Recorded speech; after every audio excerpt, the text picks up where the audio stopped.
And if this knight can never move, that means this rook on ef8 can never move. I win this endgame 100% of the time. This is one of the most awesome opposite side casting games I've had in a while. This is US Amateur Team East round 5, and currently as an individual, I have a score of 3.5 out of 4. I'm hoping to continue my good event. And I'm playing against someone much lower rated than this in this round. As a team, we are 2 out of 4. So we have an even score, and we're playing down. And let's see if I can bring home the win again.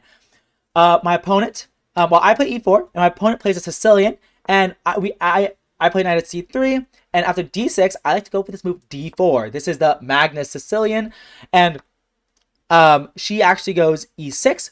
Relatively uncommon. Most people go for knight c6 immediately, and I'm forced to go back to d2.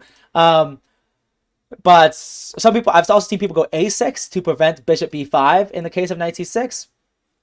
But she has to go in e6, which is kind of committal. Most people go g6, and most people go knight c6 and then decide to go g6.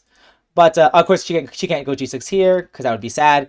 But yeah, she goes e6 though, and I go b3. Because whenever they play d6, I usually go b3 to fianchetto my bishop, and she plays knight c6. I go back. And I'm going to get this queenside castle setup. It's a very aggressive setup. I actually think I have an online game. I think I have a few rapid games that I made videos about with the Magnus Sicilian. It's a very, very fun opening. She plays bishop e7. I play bishop b2. And she plays knight f6. And we both castle. So now we're opposite side castling game. We're going to try to throw the kitchen sink at each other. I play f3. Oh, no, I play f4. I don't play f3. And if she had played g6 instead of e6, I actually would have played f3 instead to get this attacking setup against the fianchetto pawn structure. But since she goes for this small center e6 d6 type of setup, now I go f4.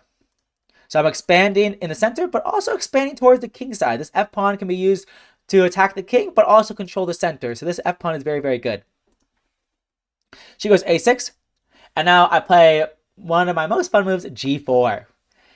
If she takes, and now I play knight f3, and if she continues with b5, I play rook g1, and let's say she goes back, now I play d5, and I'm busting everything open. For example, if she takes, now I go queen g2, and I'm threatening checkmate, and I'm threatening the queen. So this is how quickly, this is an example of how quickly the game can be over if you take the g-pawn. So she decides to not actually take the g-pawn. She plays b5. But the issue is, I play g5. And if she plays b4, of course, I cannot move this knight because knight moves, then I lose the e-pawn. And my queen's getting hit.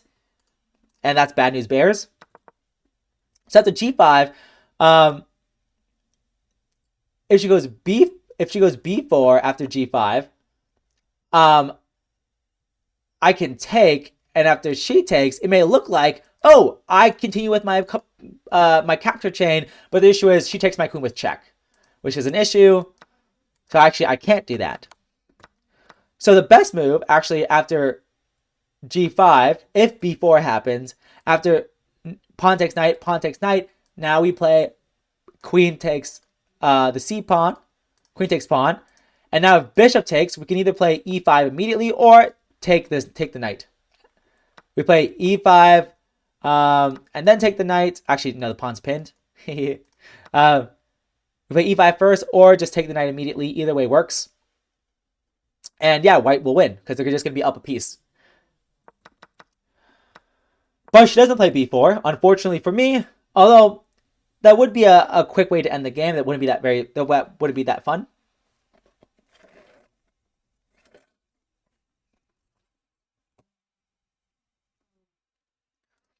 Her move is knight e8. A very sad square for the knight, but the knight actually does an important role of guarding the king. And this becomes extremely, extremely relevant. I actually think for a long time here, I think for at least 12 minutes on the move h4. And I was trying to calculate with h4 what happens after b4. That was the main thing I was calculating. I was calculating whether or not I should go knight a4 or knight d2. If I go knight a4, what I was really concerned about was do I have enough time to attack her before she takes my knight and opens up my king?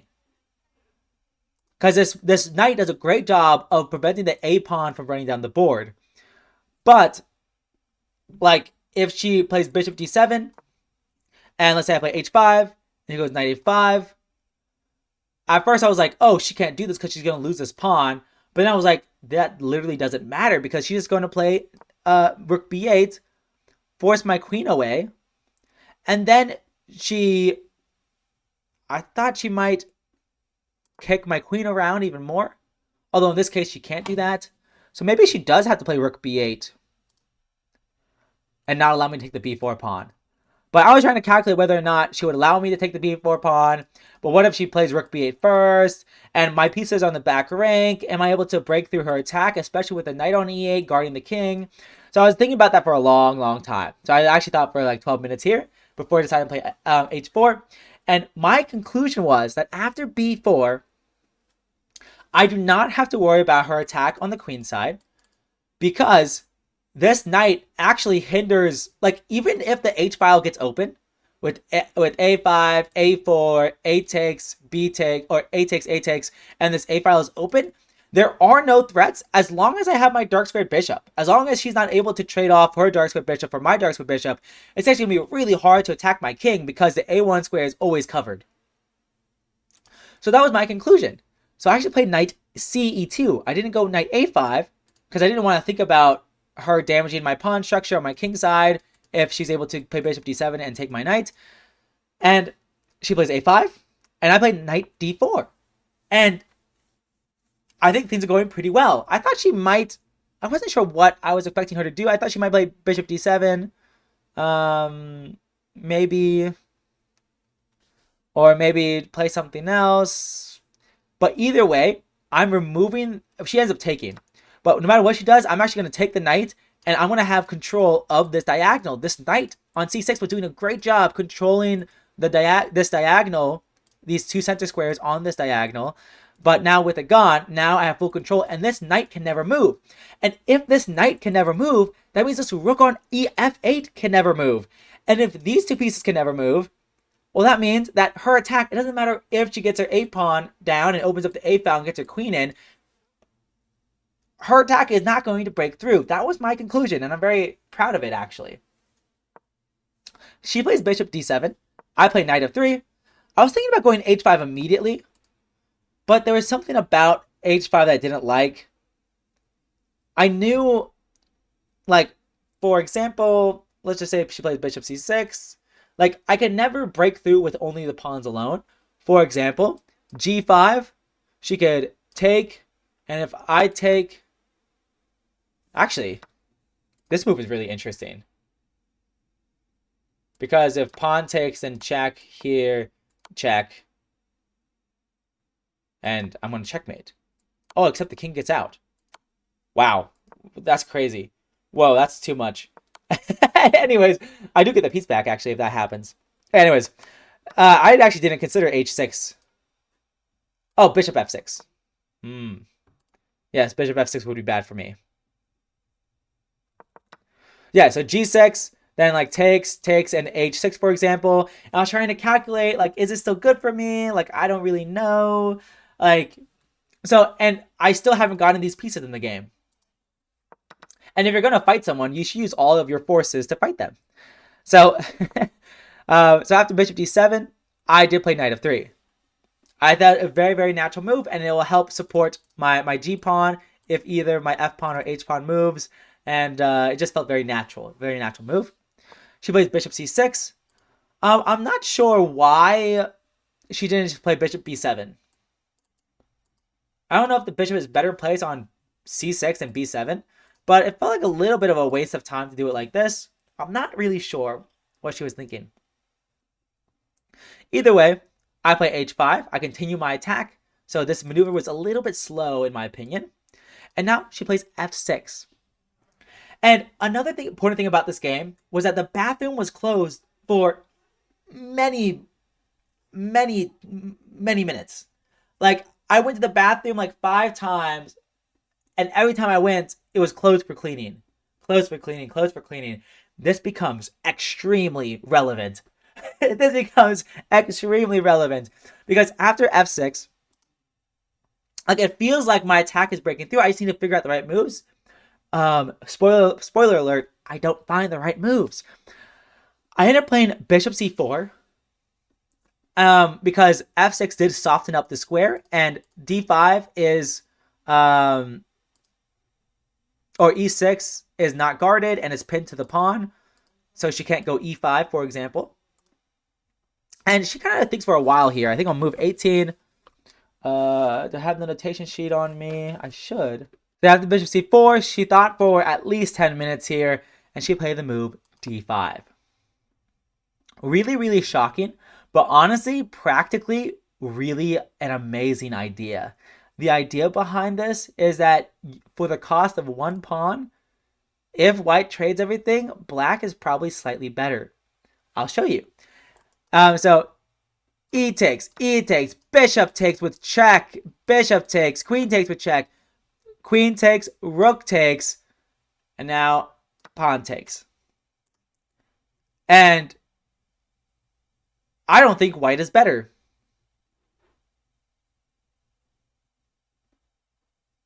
Yeah, I don't think white is better at all. And I was trying to evaluate this, and I was like, this is not good for me. Of course, I can't take with the pawn because the knight is hanging. And if I take with the knight, then this pawn is hanging. And maybe I'm able to attack him somehow, but this knight is hanging. I have to move it. And this knight on e8 still guards this g7 pawn. And even if it didn't, this rook can always slide back to help guard the g7 pawn too. And I just wasn't convinced. I just wasn't convinced about this position.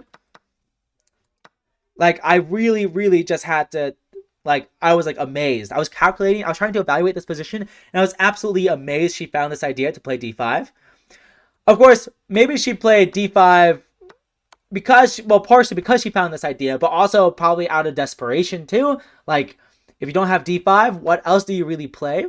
I thought she was going to play knight c7. Knight c7 makes a lot of sense. Guarding the pawn. And I don't remember how I would continue this position. I think one thing I was thinking about was playing rook dg1. And look at these rooks behind these pawns. These guys are absolute beasts. And one thing that this knight, moving this knight away did, was that now it does guard this e6 pawn, but now this pawn is pinned, because if this pawn moves this way, then hello, that's a free king because of this awesome battery. So I was expecting her to play something like this, but maybe she didn't like it, so she played d5. And here, I really needed to go to the bathroom so freaking bad. I was about to poop my pants, bro. Like, this was not good. And the bathroom was just closed. It was kept, like, every time I'd go there, it was closed. I would try going 5 times, but it was always closed. And I'm like, okay, I can't. I'm going to take. She took back, and I came up with this really neat idea. What if I could get into the endgame and I just show you the variation, that endgame variation? Let me try to pull it up. This position. What if I can get to this position, but better? A better version of it.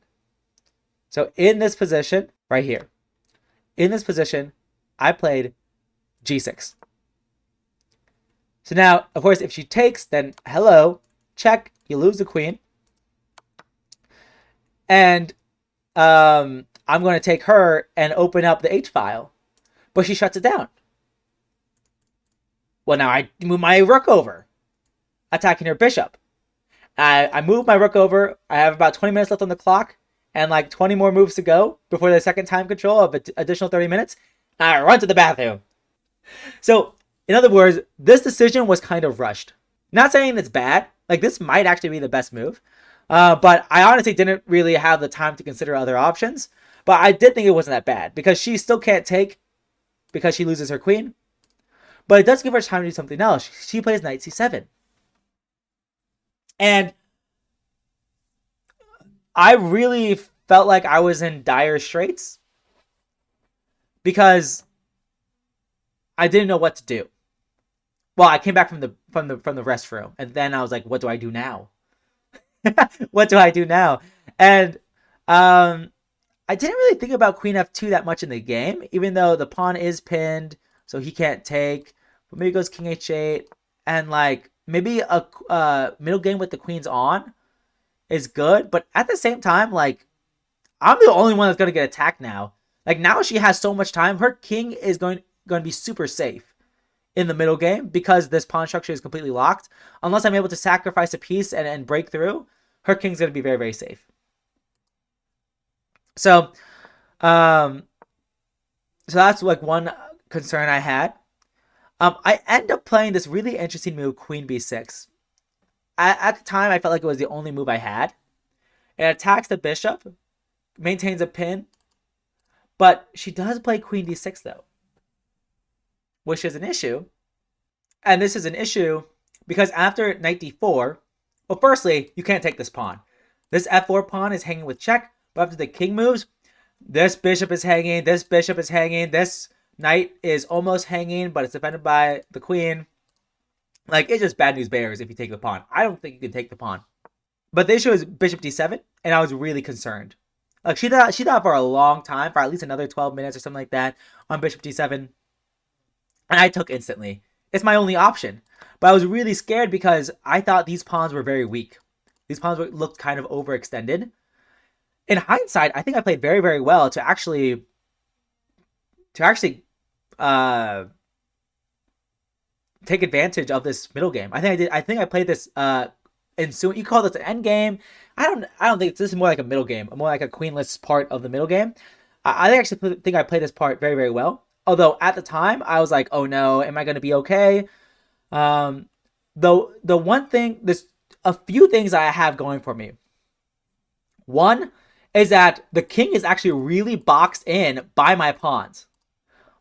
As long as my pawns are safe and I don't lose these pawns because they're overextended, then I think I am doing much, much better because this D pawn is a weakness. It is an isolated pawn and it's going to be a target for the rest of the game. And this A file counterplay still doesn't do anything because my bishop still guards the A1 square and my C2 pawn is going to be hard to attack even though it's a backwards pawn. So I was actually feeling, after knight e2, which was my move to guard the pawn, I actually felt very, very good. A knight e2 not only guards the pawn, but it also attacks the d5 pawn. So she defends it with bishop c6. And now I play a very interesting move, rook f1. My idea is that my knight is tied down to the defense of my pawn. And also, and if my knight is tied down, then that means my rook on e1 doesn't have any scope on this open file.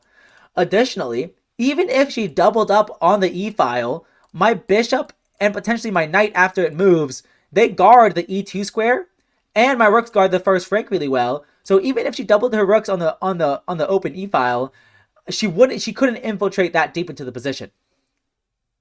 That was kind of my thought process. Although of course, if she did have all the time in the world, then she might go to e3 or e4 potentially if I allow her to. But I do play knight e2 and rook f1, and she plays rook d8. Now she's actually threatening my bishop. Because before, she couldn't take my bishop because I take her bishop, and now I'm attacking her other bishop, and life is good for me. But it's very funny here. You can like completely trap in the bishop, which is absolutely crazy. But it's still not good because I just take, and this is good for me. Or I could take like this. And I'm going to take, and this bishop is still hanging. Oh, this is worse though. I don't like how the king is all boxed in by this pawn. Although, wait, I can just win this pawn. Duh.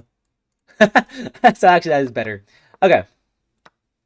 So she can't take my bishop. So she plays bishop, rook d8, rook f d8, and now she can actually take my bishop. So I move my bishop back, and now she makes a kind of a weird move, knight b5. I'm not really sure if this really improves her position, because now I play knight d4, and after she takes an I take, now I'm like, wait a second, I really am better. I'm out of danger now.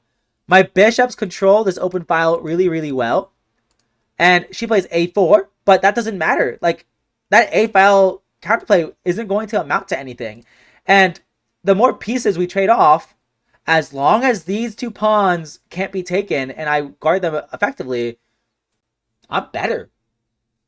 I'm better. So after a4, I play bishop f5. And I have some ideas of playing bishop e6 and maybe forcing the king even further in the corner and maybe taking the d5 pawn, targeting the pawn that way with my rook and bishop like this. And she ends up taking the pawn on b3 and I take back. And she plays bishop d7. She offers a trade, which I happily accept. Because this endgame, I'm the only one that's going to ever win this endgame. I'm going to push this pawn to e5, to f5, I mean. And actually, I do that immediately. I push this pawn to f5, and all my pawns are on light squares. And if all the rooks go off the board, I win this endgame 100% of the time. 100% of the time, I win. If both these rooks are gone, because her pawns are stuck on the dark squares. So she's going to have to use her king and bishop to guard all her pawns. And this d5 pawn is an isolated weak pawn on a light square. And my king is much, much closer. And if I can get my king to b4 or to c4 or b5, I can use my bishop and my king to win this pawn. And I'll just have passed pawns on the queen side. And she has to defend this this pawn chain. If my bishop gets on this diagonal in a bishop endgame, then I just win the game. So she ends up going rook e8, and I go king d2. And we're getting very, very close to the 40th move. And we're both running really, really low on time. We both have like 7 minutes each. And at this point, I didn't feel like I was in trouble. I felt pretty... I mean, I was definitely worried because we both have really, really low time. And I was really worried about her playing bishop e5 and like, or maybe infiltrating with the rook e4 and like maybe doubling up. And like I said, if she can attack these pawns, it's going to be really hard for me to defend. But it never gets to that point. Because now, after she plays bishop e5, I play rook d1, rook d e1, pinning the bishop. Because that would be bad for her if she took. And she doubles up, and I go I go king d3. And,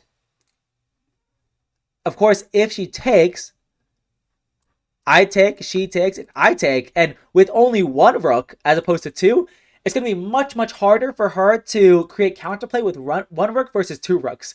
If she had two rooks, then, the other rook could guard this rook and she could give checks and harass my king more. But with only one rook, for example, a rook here, I'm not nearly as concerned. For example, king takes, rook takes. Honestly, maybe I just go rook a1. I could even go rook a1 in this position too. Throw it in checkmate. And after king f8, if she tries to run, maybe I take now or maybe I take later. I'm not sure, but this endgame has got to be winning for white. Yeah, I'm still very, very confident in this endgame for white. But anyways, she didn't take the bishop. I did think the rook endgame would be very good for me, though. She goes bishop d6. I mean, we both have minutes left. We both have like 4 minutes left, and it's a delay of 5. So we both are really running low on time. And I take the rook. So we trade off one pair of rooks. But now this is really, really good for me. Now I go rook a1. And I'm threatening to go checkmate. And if she tries to remove her king out, I have check here. And if she blocks like this, I go rook a7 now. And if she tries to block again, what was I thinking here? I think bishop b6 would be fine.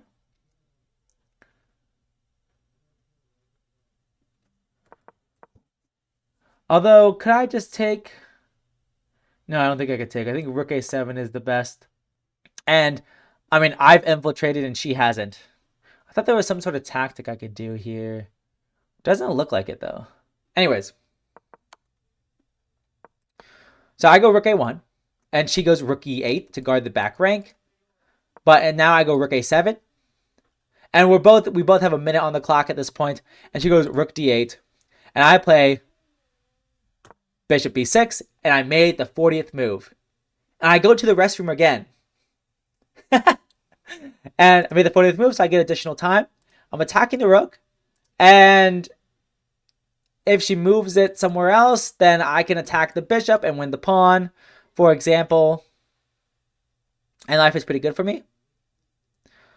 And she can't hold on to the defense of the d7 square. But she finds an interesting resource, which is rook c8.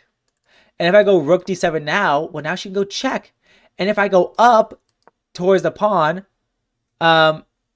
she can go check. And this is probably still winning for me. But actually, in this position now, it's checkmate being threatened. So it's definitely still winning for me. But I do have more checks to worry about, at the very least. I do have a little bit of checks to worry about. So instead, I just play a quieter move, king d4. She does end up going bishop e5 check. So yeah, the idea is that she can't move her rook anywhere off the back rank, or else someone is going to back rank checkmate her. And he has going bishop e5, and I take the pawn, and then she goes bishop c3. I go rook d7, and I'm ready for the endgame.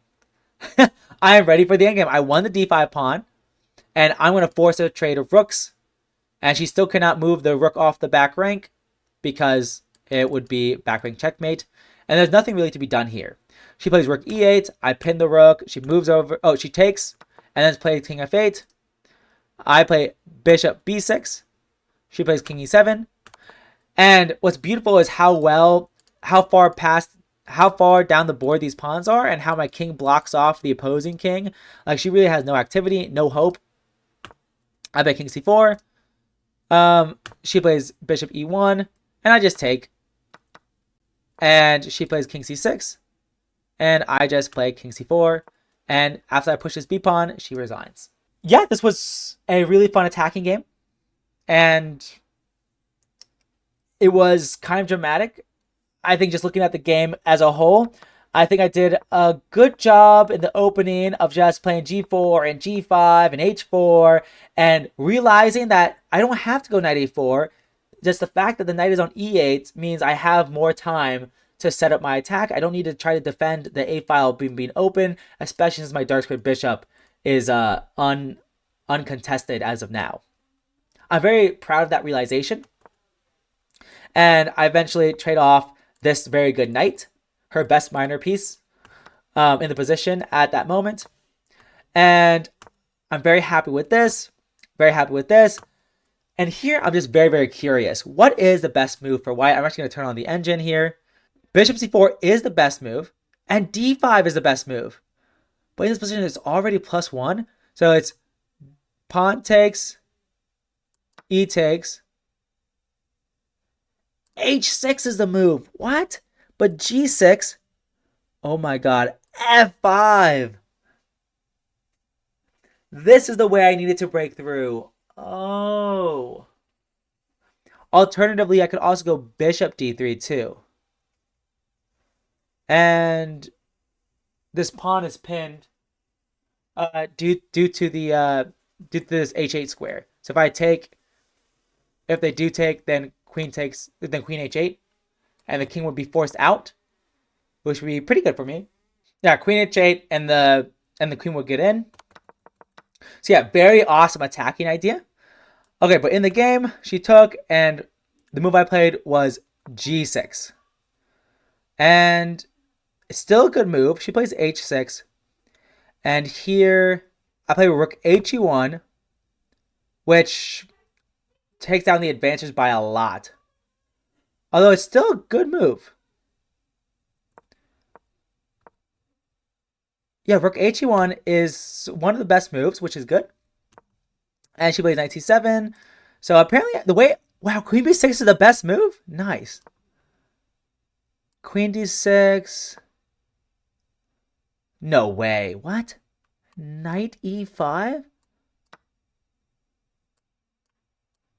Oh. Oh. I did not think about this. I did not think about this. That's an awesome sacrifice. Knight e5. Wow. That is awesome. Okay. And then let's see. Knight d4. That's the move I played. And this is it. Wow, knight d4 was the blunder. That's crazy. Also, what? Rook takes, queen takes. I thought about this. Am I not just worse? Queen takes, rook d7.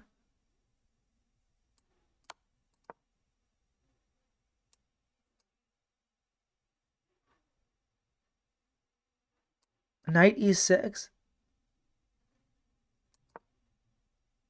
What?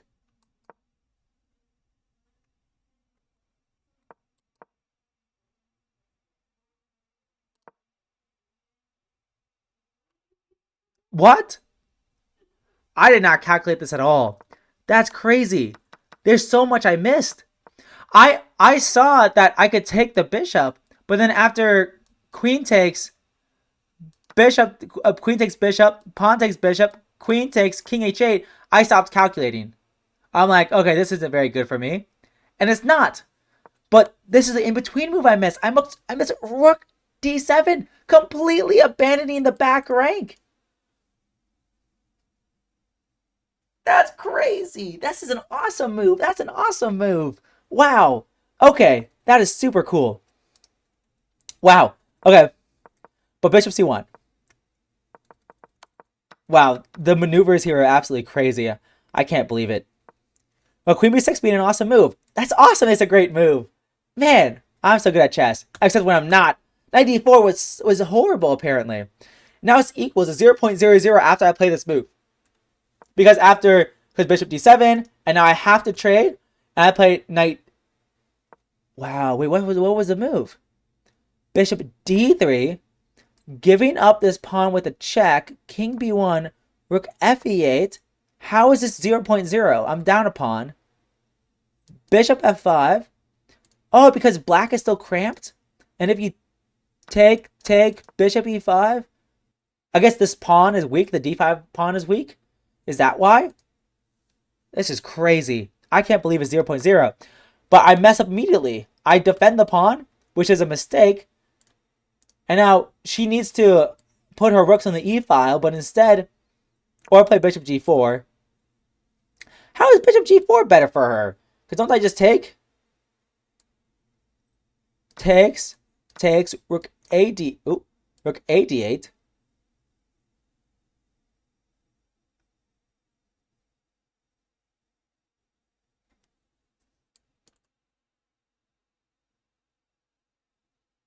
Oh, everything's loose. Oh, everything's loose.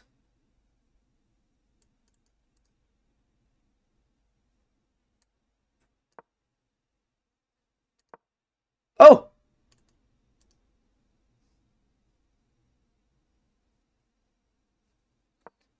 Can I go here? I'm pinned. And I can't go here because I'm pinned like this. I'm pinned everywhere. Oh my god, that's crazy. Knight e2 is a bad move because bishop g4, even though it gives up this pawn. That's crazy. Instead, she defends the pawn. And now it's back to equal. I play rook f1, which was a bad move because d takes, rook takes, bishop b5. And if I take, it looks like I have a fork, but she takes and attacks my rook. So the best move is a4. Because if I don't play a4 and I do a move like this, c3 would shut the door on my bishop.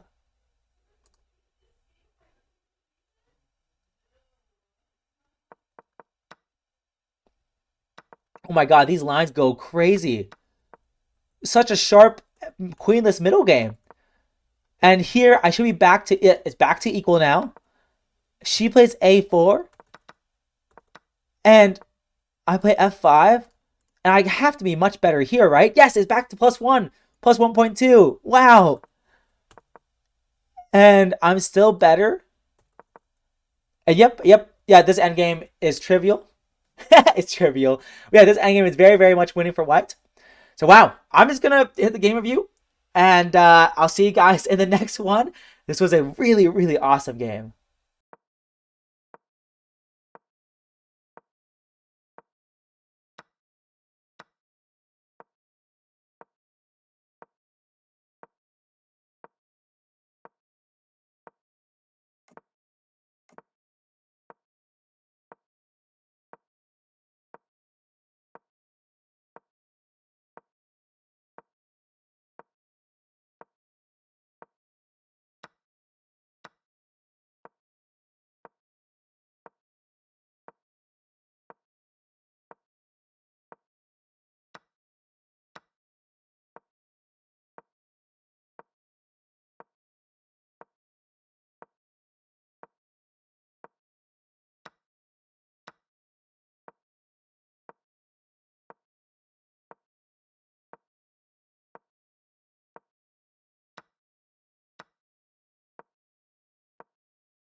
Looking at the game review, I did realize that I did input the game slightly wrong at the end.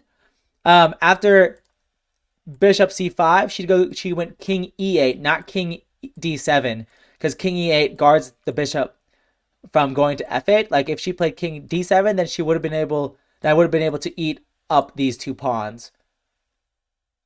So or at least at the very least this g pawn. So actually she did not play king d7. Yeah, she played king e8 instead.